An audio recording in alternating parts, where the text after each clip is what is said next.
السلام علیکم ناظرین، آج ہماری ویڈیو کا عنوان ہے کہ ہم ATL میں کس طرح شامل ہو سکتے ہیں۔ ناظرین، فیڈرل بورڈ آف ریونیو نے حال ہی میں اعلان کیا ہے کہ وہ ATL برائے سال 2020 یکم مارچ 2021 کو جاری کرے گا۔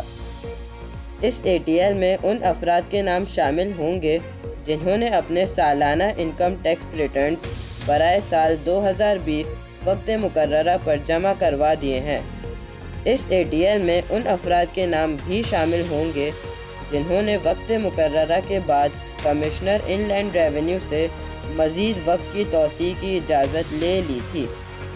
اس ATL میں ان افراد کے بھی نام شامل ہوں گے جنہوں نے وقت مقررہ کے بعد انکم ٹیکس گوشوارے جمع کروا لیے، البتہ اس کے ساتھ جرمانہ بھی ادا کیا۔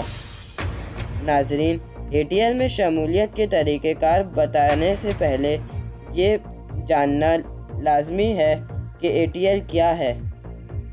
ATL گزشتہ سال کے دوران انکم ٹیکس کے گوشوارے جمع کروانے والوں کا مرکزی آن لائن ریکارڈ ہوتا ہے۔ FBI ہر سال نیا ATL یکم مارچ کو جاری کرتا ہے، جو کہ اگلے سال کے ماہ فروری کے آخر تک قابل عمل رہتا ہے۔ تو ناظرین، اس کی مثال اس طرح دی جا سکتی ہے کہ اگر آپ نے سال 2019 کے لیے انکم ٹیکس ریٹرن وقت پر جمع کروایا تھا اور آپ کا نام ATL 2019 میں شامل ہے، تو آپ اس ATL کا فائدہ فروری 28، 2021 تک اٹھا سکتے ہیں۔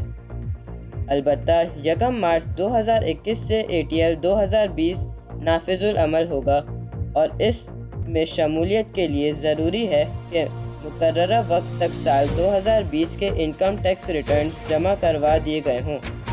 ناظرین، ATL میں شمولیت کے طریقہ کار جاننے سے پہلے یہ بھی جاننا ضروری ہے کہ اس ATL کا فائدہ کیا ہے۔ تو ناظرین، انکم ٹیکس آرڈیننس 2001 کے مطابق ATL میں شمولیت کے کئی فوائد ہیں، جیسے کہ بینک سے کیش نکلوانے یعنی وڈرا پر کوئی ود ہولڈنگ ٹیکس ادا نہیں کرنا ہوگا۔ اسی طرح جس کا نام ATL میں ہے، ان کو تعلیمی اداروں میں ادا کی گئی فیس پر ود ہولڈنگ ٹیکس کی کٹوتی نہیں ہوگی۔ مزید یہ کہ ATL والوں پر کئی اقسام پر عائد 100% اضافی ود ہولڈنگ ٹیکس کی ادائیگی کرنا نہیں ہوگی۔ ATL والوں کو گاڑیوں کی رجسٹریشن اور ٹرانسفر کے دوران ود ہولڈنگ ٹیکس کے کم ریٹ عائد ہوں گے۔ جائیداد کی خرید و فروخت پر ود ہولڈنگ ٹیکس کے کم ریٹ عائد ہوں گے۔ ڈیویڈنڈ پر عائد ٹیکس کی کم شرح لاگو ہوگی۔ پرائز بانڈز جیتنے پر انعام کی ادائیگی پہ ود ہولڈنگ ٹیکس کی کم شرح عائد ہوگی۔ تو ناظرین، اب ہم ATL میں شمولیت کو یقینی بنانے کے لیے جو اقدامات ضروری ہیں ان پر ہم روشنی ڈالیں گے۔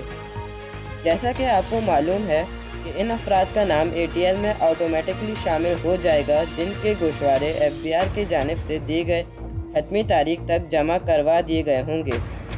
مزید یہ کہ ان افراد کے نام بھی آٹومیٹکلی ATL میں شامل ہو جائیں گے اگر انہوں نے حتمی تاریخ سے پہلے کمشنر ان لینڈ ریونیو سے تاریخ میں توسیع کی اجازت لے لی تھی۔ ماضی میں آپ سال میں کسی بھی وقت گوشوارہ جمع کرواتے تھے تو ATL میں نام شامل کر لیا جاتا تھا، البتہ فائنانس ایکٹ 2019 کے ذریعے قانون میں تبدیلی کی گئی ہے۔ اس قانون کی ترمیم سے اب آپ کبھی بھی گوشوارہ جمع کروائیں۔ اس طرح آپ ریٹرن فائلر تو ہو جائیں گے مگر ATL میں نام شامل نہیں ہوگا۔ ریٹرن فائلر ہونے کے ساتھ ساتھ اب ATL میں شامل ہونے کے لیے جرمانہ یا سر چارج ادا کرنا ہوگا۔ اس سر چارج کی شرح کمپنیز پر 20,000 روپے ہے، البتہ AOP پر 10,000 روپے اور فرد پر 1,000 روپے ہے۔ اگر آپ نے گوشوارہ جمع نہیں کروایا ہے لیکن آپ چاہتے ہیں کہ مختلف ٹرانزیکشنز پہ ٹیکس کی کم شرح عائد ہو، تو پہلے آپ گوشوارہ جمع کروائیں اور سر چارج کی ادائیگی کے بعد ATL میں اپنے نام کی شمولیت کو یقینی بنائیں۔ یکم مارچ کے بعد آپ اپنا نام ہفتے وار جاری کردہ ATL میں چیک کر سکتے ہیں۔ آپ ATL کے سٹیٹس کو چیک کرنے کے لیے اپنے موبائل فون پر ATL ٹائپ کریں، اسپیس دیں، CNIC نمبر لکھیں اور 9966 پر بھیج دیں۔ جس پر آپ کو تصدیقی SMS موصول ہو جائے گا۔ خیر ناظرین، مزید خبروں کے لیے چینل PK ریونیو وزٹ کرتے رہیں۔ شکریہ۔